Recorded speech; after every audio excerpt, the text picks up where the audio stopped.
नमस्कार साथियों। तो आज है 30 नवंबर 2025। कल 1 दिसंबर सोमवार से फिर से एक नया वीक ओपन होने जा रहा है।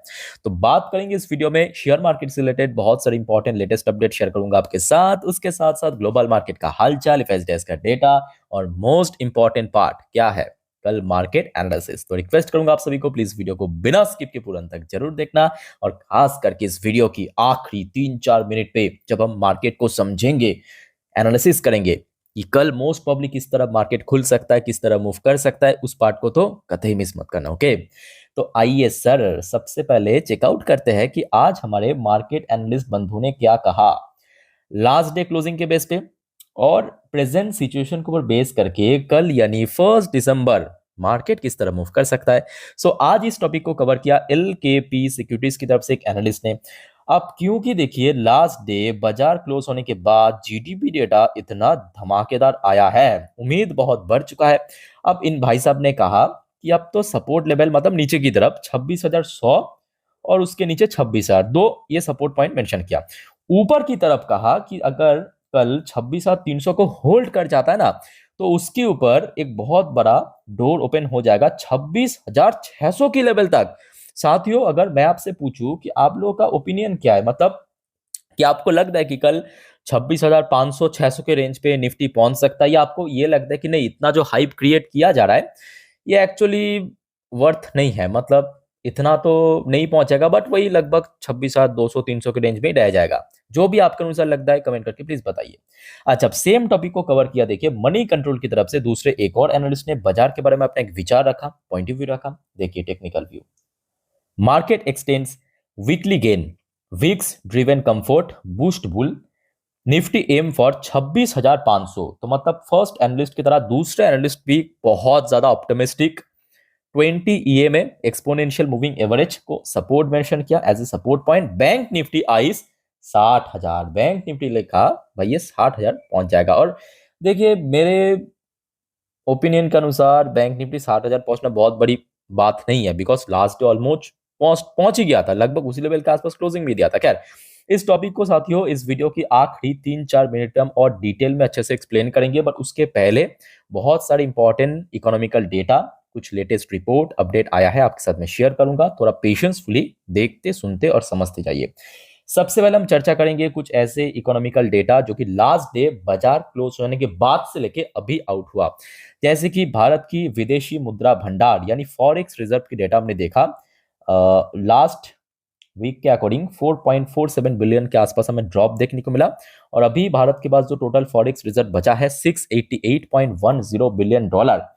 सो मेरे हिसाब से ठीक है, बिकॉज देखिए आज की डेट में आरबीआई को भी पता है कि डॉलर आज नहीं तो कल रिप्लेस हो जाएगा, तो बेफालतू फॉरेक्स रिजर्व को इंक्रीज करने की कोई फायदा नहीं है। तो जिस वजह से आपने भी नोटिस किया होगा कि पिछले 1 से 1.5 साल के भीतर भारत की जो फॉरेक्स रिजर्व की रेंज है ना, ऊपर की तरफ मतलब फॉरेक्स रिजर्व बढ़ते बढ़ते अगर 700 बिलियन डॉलर पे पहुंच रहा है, फिर से वापस हमने देखा कि आरबीआई सेल करना शुरू करता है, और नीचे की तरफ लगभग कोई 660 बिलियन डॉलर के आसपास पहुंच रहा है, तो फिर से खरीदना शुरू करा है। तो ये सिलसिला चलता रहा है, ठीक है। और बिकॉज अब देखिए गोल्ड रिजर्व भी लगातार आरबीआई बढ़ा रहा है।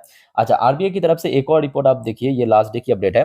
बैंक क्रेडिट ग्रो 11.4%, बिकॉज देखिए ये आपके नवंबर की डेटा है, अक्टूबर में एक्चुअली थोड़ा सा वीक डेटा आया था बैंक क्रेडिट एंड डिपॉजिट की, ठीक है। इस बार जो है बहुत ही बढ़िया रहा, डिपॉजिट के अंदर 10.2% की ग्रोथ रखा और क्रेडिट के अंदर 11.4% की ग्रोथ रखा। तो इसका मतलब क्या, इसका मतलब ये है कि कल बैंक्स भी एक अच्छा सपोर्ट दे सकता है मार्केट को। कल बैंक अलग से एक अच्छा सपोर्ट दे सकता है, बिकॉज बैंक ये टोटल पैन इंडिया की बात है, ये आरबीआई की डेटा पैन इंडिया की है। सब बैंक मिला के एवरेज लगभग 11% के ऊपर हमें क्रेडिट ग्रोथ एंड 10% को डिपॉजिट ग्रोथ रखा नवंबर महीने पे। It's amazing. आज उसके साथ साथ मोस्ट इंपॉर्टेंटली जिसको लेके इतना हाइप, इतना सब कुछ, भारत की जीडीपी डेटा कोई कह रहा है फेक है, कोई कह रहा है बहुत बढ़िया है, वो अलग अलग बात है, अलग अलग पॉलिटिकल मुद्दा है। बट हम हैं निवेशक, निवेशक को क्या चाहिए भाई, बाजार में अच्छा रिएक्शन होगा कि नहीं होगा, बस ये और नो बता दीजिए। होगा, डेफिनेटली होगा, बस इतना ही देखिए। अच्छा, अब देखिए आपका जो सोच या स्टडी है ना, थोड़ा आसान कर देता हूं। कुछ एनालिस्ट ने भी अपना अपना ओपिनियन शेयर किया। देखिए, India's Q2 GDP surprise, how market में trade on Monday and what investor should do next, question mark.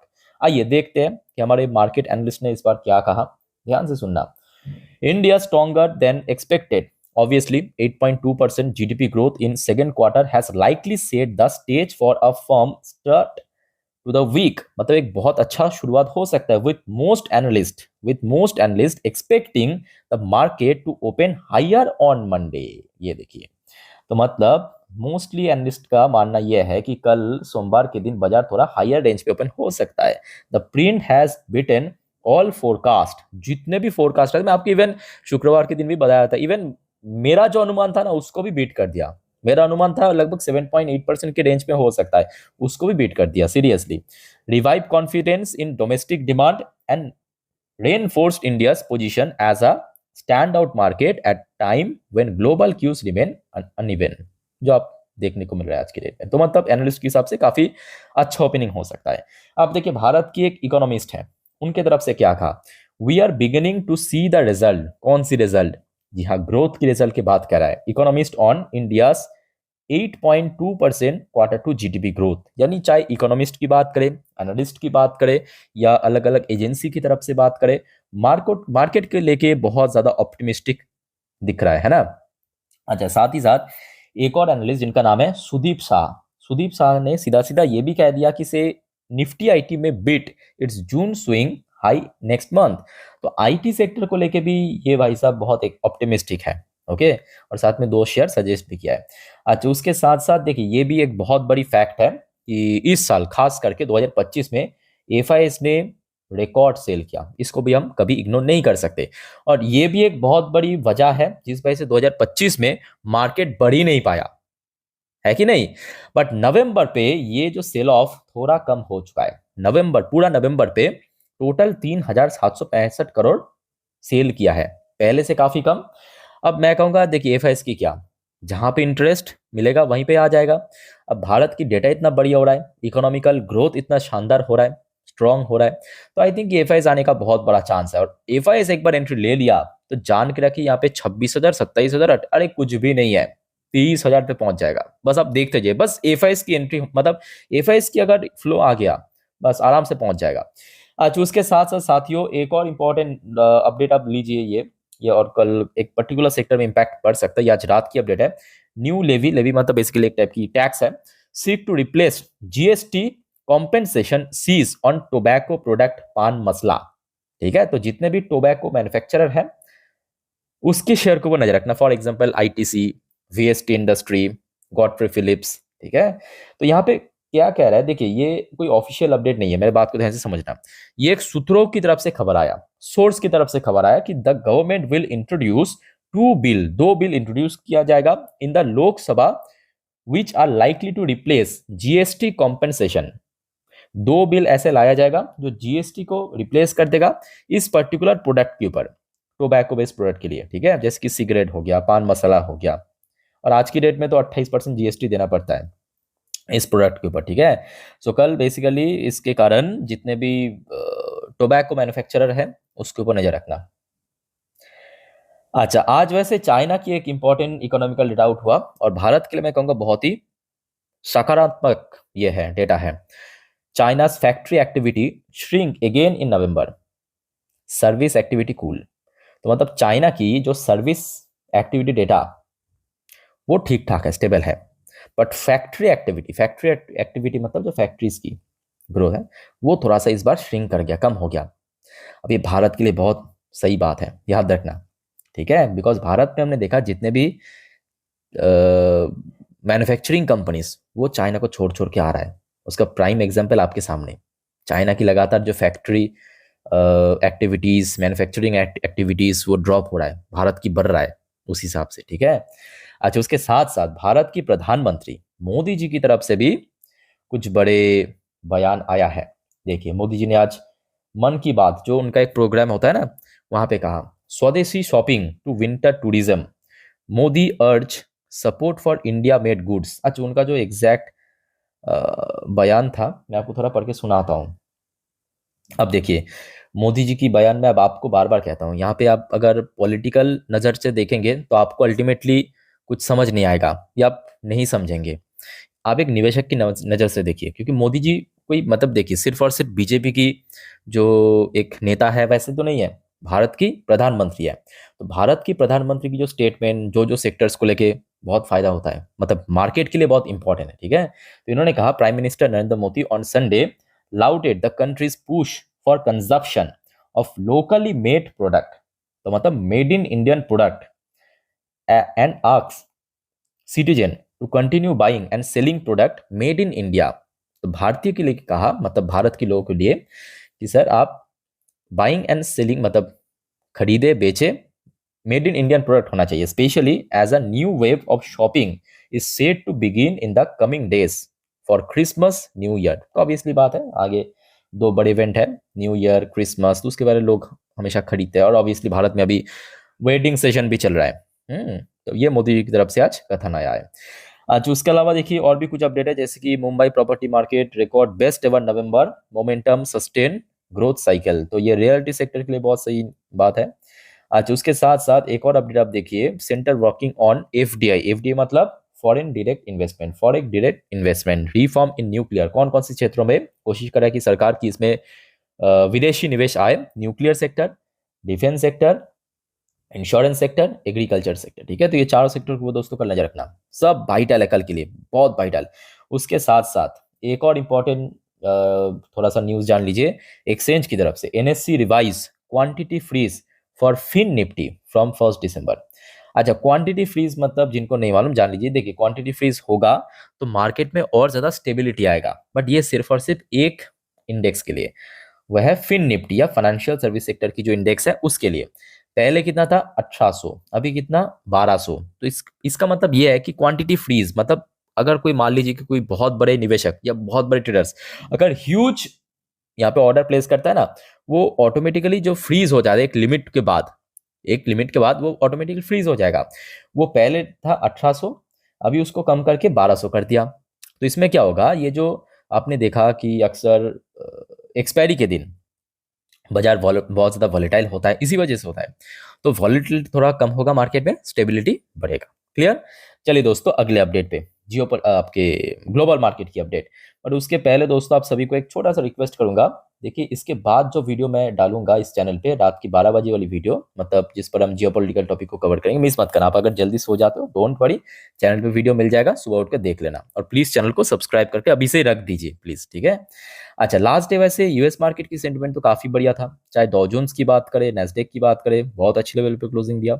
अच्छा यूएस की 10 साल की बॉन्ड डील भी थोड़ा बहुत ऊपर आके क्लोजिंग दिया था, बट क्रूड ऑयल के अंदर भी कोई बहुत बड़ा हलचल नहीं था। बट एक दिक्कत है कि इंडियन करेंसी की वैल्यूएशन एक्चुअली पिछले हफ्ते थोड़ा सा गिर गया था, बट डोंट वरी ठीक है चल जाएगा। अच्छा कुछ इंडियन कंपनी की पोजीशन एडियर वर्जन में, जैसे कि विप्रो एडियर वर्जन 1.12% ऊपर आके क्लोजिंग, इन्फोसिस की एडियर वर्जन भी पॉजिटिव में ही था।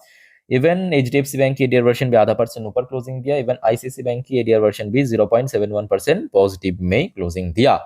और जिसके चलते साथियों अच्छा कल मैं आपको गिफ्ट निफ्टी की पोजीशन दिखाया था, याद कीजिए। और अभी आपको मैं एक्सडीएक्स निफ्टी की क्लोजिंग पोजीशन दिखाता हूँ फ्राइडे नाइट को। एक्सिस निफ्टी फ्राइडे नाइट को क्लोजिंग दिया था 26,516 पॉइंट पे, जबकि गिफ्ट निफ्टी की क्लोजिंग हुआ था 26,525 पॉइंट पे। तो चाहे एक्सजेक्स निफ्टी की बात करें या गिफ्ट निफ्टी की बात करें, दोनों ही top index more than 300 point ऊपर आके क्लोजिंग दिया। तो मतलब ये है कि कल सुबह बाजार ओपन होने तक अगर सब कुछ ऐसा ही बढ़िया रहा, अगर रहा, तो आपको शुरू में ही मेरे बात को मार्क कर लीजिए, कल शुरू में ही आपको फ्रेश ब्रेकआउट देखने को मिलेगा, निफ्टी में फ्रेश हाई देखने को मिलेगा, ठीक है। बट हाँ अगर इस बीच में अनफॉर्चुनेटली कुछ उल्टा सीधा न्यूज आ जाता है, डोंट वरी, मैं हूं आप लोगों के लिए, जानकारी दे दूंगा इंस्टाग्राम स्टोरी में। तो साथियों आप में से कोई अगर इंस्टाग्राम में है तो मुझे फॉलो कर सकते हो, मेरे इंस्टाग्राम हैंडल की लिंक आपको इस वीडियो के नीचे डिस्क्रिप्शन बॉक्स में मिल जाएगा, ठीक है। वहाँ पे मैं टाइम टू टाइम जानकारी वगैरह शेयर करते रहता हूँ, इंस्टाग्राम स्टोरी में आपको मिल जाएगा। अच्छा आ जाइए, देखिए एफएस तो लास्ट डे बेचा था, अब आशा रखता हूँ कि दिसंबर की महीना एफएस के लिए एक अच्छा हो सकता है, इनफ्लो हो सकता है। बाकी देखा जाए मिडिल ईस्ट की तरफ से ऐसा कुछ न्यू अपडेट नहीं है। और TA35 इसराइल की टॉप इंडेक्स आज वैसे पॉजिटिव में क्लोजिंग दिया 1.03% ऊपर आके, ओके। सो दोस्तों जितने भी मार्केट से रिलेटेड जानकारी था आपके साथ में शेयर किया, अब चलिए मार्केट एनालिसिस वाला पार्ट के ऊपर लेके चलता हूं। तो दोस्तों अभी आपके सामने मैं ओपन कर लिया निफ्टी 50 की पिछले 3 महीने की कैंडलस्टिक चार्ट पैटर्न। अब जो बात मैं आपको बताने जा रहा हूँ साथियों, ध्यान से सुनना, अच्छे से ऑब्जर्व करना हर एक पॉइंट को, हर एक नंबर्स को। और उसके पहले दोस्तों, आप सभी को मैं रिक्वेस्ट करूंगा, अगर आपको वीडियो भी तक अच्छा लगा, इन्फॉर्मेटिव लगा, प्लीज वीडियो को लाइक करना और प्लीज चैनल को सब्सक्राइब भी करके रखना। ऐसे इन्फॉर्मेटिव वीडियो हर रोज हर वक्त पाने के लिए। अक्सर देखिए लोग भूल जाते हैं वीडियो देखने के बाद ना, बंद करके दूसरे वीडियो में पहुंच जाते हैं, तो सब्सक्राइब करना भूल जाते हैं। तो अभी कर लीजिए, ठीक है, अभी कर लीजिए। रेड कलर की आपको सब्सक्राइब बटन दिख रहा है ना, उसको दबा दीजिए। ओके, बाय द वे आ जाइए बैक टू द टॉपिक। बीच में क्योंकि सैटरडे संडे बाजार क्लोज था, तो एक काम करना, कल सुबह सुबह भारतीय बाजार ओपन होने से पहले डॉ जोन्स एंड नैस्डैक की जो फ्यूचर है, गूगल में सर्च करके देख लेना एक बार, ठीक है। अच्छा, कल के लिए कुछ वाइटल सेक्टर फटाफट नोट कीजिए, फटाफट नोट कीजिए। सबसे पहले most importantly financial service sector, दूसरा आईटी सेक्टर, तीसरा जितने भी मैन्युफैक्चरिंग सेक्टर आप जानते हैं, मैं पर्टिकुलरली मेंशन नहीं कर रहा हूं कि इलेक्ट्रॉनिक मैन्युफैक्चरर या कुछ और मैन्युफैक्चरर, जितने भी मैन्युफैक्चरिंग सेक्टर हो सकता है नोट कीजिए। और चौथा है मेटल सेक्टर, ठीक है। तो ये चारों सेक्टर इंपॉर्टेंट है कल के लिए। अब आ जाइए सर, ये हो गया आपका एक दिन की चार्ट पैटर्न। एक दिन की चार्ट पैटर्न मतलब यहाँ पे जितने भी कैंडल्स आपको दिख रहा है ना, सब एक एक दिन को रिप्रेजेंट कर रहा है, एक एक दिन की। अच्छा, जैसे कि आप देखिए, ये आपके फ्राइडे की कैंडल, ये छोटू वाला कैंडल फ्राइडे का था, ये आपके थर्सडे का था, मतलब बृहस्पतिवार की। ये लंबू सा आप याद होगा आपको, वेडनेसडे के दिन ब्रेकआउट दिया। ये बुधवार की कैंडल, ये मंगलवार की कैंडल, और ये पिछले हफ्ते सोमवार की कैंडल था, ठीक है। अच्छा, नीचे साथियों आपको कुछ लाइन दिख रहा है, ब्लू कलर की लाइन, जो इंडिकेट करते हैं आपके 20 डेज की ईएमए को, और रेड कलर की लाइन इंडिकेट करते हैं 50 दिन की ईएमए को। अब एकदम सीधा हम पहुंचेंगे सपोर्ट कहां पे, रेजिस्टेंस कहां पे। देखिए, अभी अगर हम बात करें जो इंपॉर्टेंट रेजिस्टेंस लेवल ऊपर की तरफ, ऊपर की तरफ, तो बस एक ही साफ दिखाई दे रहा है, वह है ये जो बृहस्पतिवार के दिन टच किया था, 26,310। एक ही रेजिस्टेंस है, सिर्फ एक, यही रेजिस्टेंस, ठीक है। अच्छा, आ जाइए नीचे सपोर्ट कहां पे। देखिए, पिछले 2 ट्रेडिंग सेशन, अच्छा ये दूसरा वाला मैं आपको चार्ट पैटर्न दिखाता हूँ, ये 4 घंटे की चार्ट पैटर्न है, मतलब यहाँ पे एक ही कैंडल 4 घंटे को रिप्रेजेंट कर रहा है, तो और डीपली आपको समझ आएगा। पिछले 2.5 दिन पे, 2.5 दिन पे मतलब ये है बुधवार सेकेंड हाफ की कैंडल, ये बृहस्पतिवार फर्स्ट हाफ, बृहस्पतिवार सेकेंड, शुक्रवार फर्स्ट, शुक्रवार सेकेंड हाफ की कैंडल। तो यहाँ पे आपको एक कॉमन लेवल दिख जाएगा नीचे की तरफ, ये लेवल, ये वाला लेवल दिखाई दे रहा है ना। तो ये लेवल पे काफी बार सपोर्ट मिला था। ये कौन सा लेवल है, ये है आपके 26,150 की लेवल। तो ये है कल के लिए इंपॉर्टेंट सपोर्ट लेवल। हाँ, इसके नीचे आप कह सकते हो कि 100-150 पॉइंट की रेंज पे 26,000 या 26,050 भी सपोर्ट है, बट मोस्टली चांस है कि कल यहाँ पे सपोर्ट मिलेगा, इनकेस अगर थोड़ा बहुत करेक्शन हो गया तो। एकदम सिंपल वे से आपको मैं समझा दिया निफ्टी निफ्टी, उतना ही सिंपल वे पे हम बात करेंगे बैंक निफ्टी।